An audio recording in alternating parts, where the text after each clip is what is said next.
España, una nación que alguna vez sostuvo el mundo en la palma de su mano. Hubo un tiempo en que su poder era tan vasto que los mapas apenas podían contenerlo. Un tiempo en el que el sol, literalmente, nunca se ponía sobre sus dominios. Pero la historia guarda un secreto oscuro detrás de aquella grandeza. El imperio más rico de la historia cayó, por culpa de su propio oro. Y lo más inquietante es que, en esa tragedia, se esconden las mismas lecciones que seguimos ignorando hoy, porque los errores que hundieron a España hace 500 años son los mismos que amenazan a las naciones modernas. A comienzos del siglo XVI, España era el centro del mundo. Ningún reino europeo se le acercaba. Desde Europa hasta África, desde América hasta Asia, una sola corona gobernaba sobre océanos, islas y continentes. Los cronistas lo decían con orgullo: el sol nunca se pone en el imperio español. Y por primera vez, era cierto. Pero mientras el oro y la plata fluían hacia Sevilla en cantidades que deslumbraban al mundo, nadie parecía notar que bajo aquel brillo, el suelo comenzaba a hundirse, porque el oro, cuando no se administra con sabiduría, no ilumina, ciega. En 1492, tras el viaje de Colón, España creyó haber encontrado un paraíso sin fin: oro, plata, tierras infinitas, un tesoro inagotable. En 1521 cayó el Imperio Azteca, una década después, el Inca, y con ellos, España abrió las entrañas de la tierra: Zacatecas, Guanajuato y la montaña de plata de Potosí. Una montaña que devoró hombres para alimentar galeones cargados de lingotes. Más de 180,000 toneladas de plata y 2,000 de oro cruzaron el Atlántico entre 1500 y 1650. Una avalancha tan enorme que superó todo el metal extraído por Europa en los 1000 años anteriores. La riqueza parecía eterna, pero la historia tenía otros planes. La plata transformó a España, pero no en el sentido que uno imagina. Sí, hubo catedrales, palacios y conquistas gloriosas, pero también hubo inflación, hambre y bancarrotas. Porque el dinero, cuando abunda sin control, deja de ser riqueza y se convierte en ilusión. Los precios se dispararon. El pan, la ropa, la madera, todo costaba más. Mientras tanto, el valor de la plata caía. El dinero se multiplicaba, pero los bienes seguían siendo los mismos. Era el nacimiento de la revolución de los precios, la primera gran inflación global. Los ricos, nobles, banqueros y comerciantes, se beneficiaron al principio. El pueblo con salarios fijos fue devorado por la carestía. España se convirtió en el primer laboratorio del exceso monetario, una nación que nadaba en riqueza, pero moría de pobreza. Y mientras tanto, los enemigos observaban. Inglaterra, los Países Bajos, Francia, todos aprendían de los errores del gigante ibérico.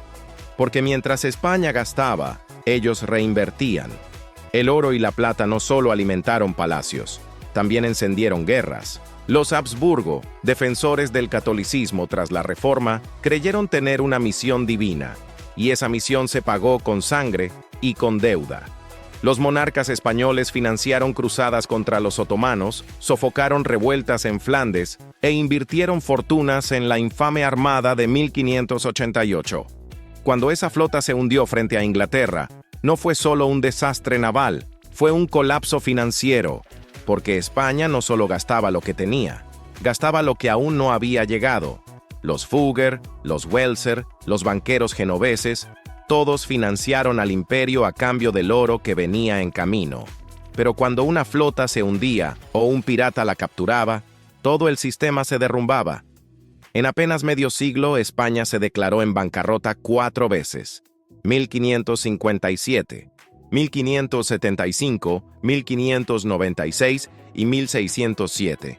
Imaginen eso, el imperio más rico de la tierra, incapaz de pagar sus deudas. Los enemigos de España no necesitaban conquistarla, solo tenían que esperar en el mar. Corsarios ingleses y holandeses como Francis Drake o Piet Hein acecharon las flotas del tesoro.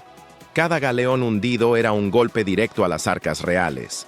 Cada carga perdida, un default financiero. En 1628, Piet Hein capturó una flota completa frente a Cuba. El valor del botín, más de 11 millones de florines. Ese golpe derrumbó la confianza en la corona y paralizó la economía española. Mientras tanto, Inglaterra y Holanda usaban la plata robada para financiar bancos, armadas y compañías comerciales. De la plata española nacieron los imperios financieros que dominarían los siglos siguientes. España, en cambio, se convirtió en una economía dependiente de las flotas del tesoro, de los banqueros extranjeros, de un sistema que colapsaba cada vez que el mar se enfurecía. A principios del siglo XVII, el mapa aún mostraba a España como una potencia mundial, pero era un coloso hueco. La inflación la había devorado, la deuda la había encadenado, y sus enemigos ya habían aprendido a vencerla, sin disparar una sola bala. Holanda levantó la primera bolsa de valores del mundo. Inglaterra creó el Banco de Londres y las grandes compañías comerciales. Ellos no esperaban el tesoro, lo construían. España, en cambio, siguió midiendo su poder por el brillo del oro, un oro que cada día valía menos. El resultado fue inevitable.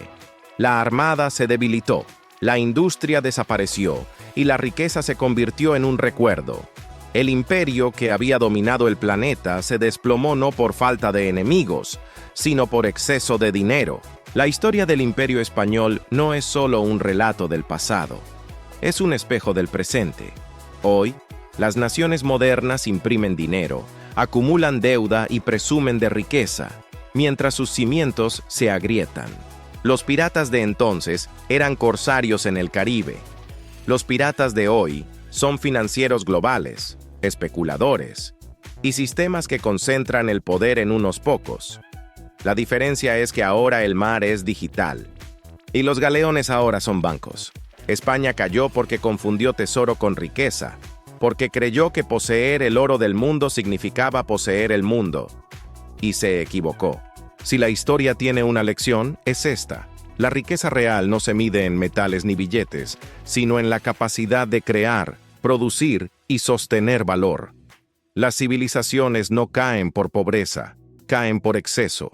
Y mientras seguimos inundando nuestras economías con dinero fácil, la historia parece susurrar desde los siglos: el sol nunca se pone sobre la arrogancia humana. Si esta historia te dio una nueva perspectiva, suscríbete, deja tu comentario y acompáñame a descubrir los secretos que la historia esconde sobre el dinero, el poder y las decisiones que aún pueden cambiar nuestro futuro.